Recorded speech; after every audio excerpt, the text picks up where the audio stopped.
ওম সূর্যায় নমঃ। আজকের আলোচ্য বিষয় হল সূর্য প্রণাম মন্ত্র, মন্ত্রের অর্থ এবং মন্ত্র নিত্য পাঠের উপকারিতা। আমরা সকলেই সকালে সূর্য ওঠার পর স্নান করে পবিত্র মনে সূর্য দেবতার দিকে মুখ করে হাত জোড়ো করে সূর্য দেবতার প্রণাম মন্ত্র পাঠ করি। আমাদের মনে প্রশ্ন জাগতে পারে, কেন আমরা এই সূর্য প্রণাম মন্ত্র পাঠ করব? এই প্রশ্নের উত্তরে বলা যায় যে এই মন্ত্র পাঠে বেশ কয়েকটি উপকারিতা রয়েছে।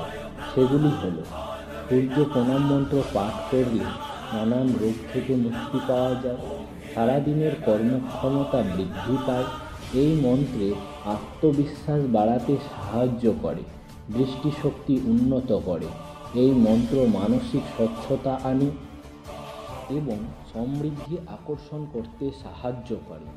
এখন সূর্য প্রণাম মন্ত্র আমরা সকলে একসাথে পাঠ করব এবং তার অর্থ উপলব্ধি করব। ওম জবাকুসুমসংকাশং কাশ্যপেয়ং মহাবুদ্ধিম ধন্তারিং সর্বপাপঘ্নং প্রণত অস্মি দিবাকরম।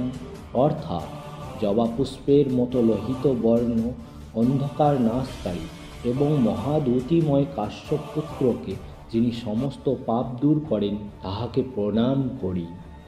এই মন্ত্র পাঠের পরেই সূর্য দেবতার উদ্দেশ্যে আমার ঘটে জল ঢালার সময় ওম নমো ভগবতে শ্রী সূর্যায় নমঃ মন্ত্রটি 3 বার পাঠ করব এবং জল ঢালব।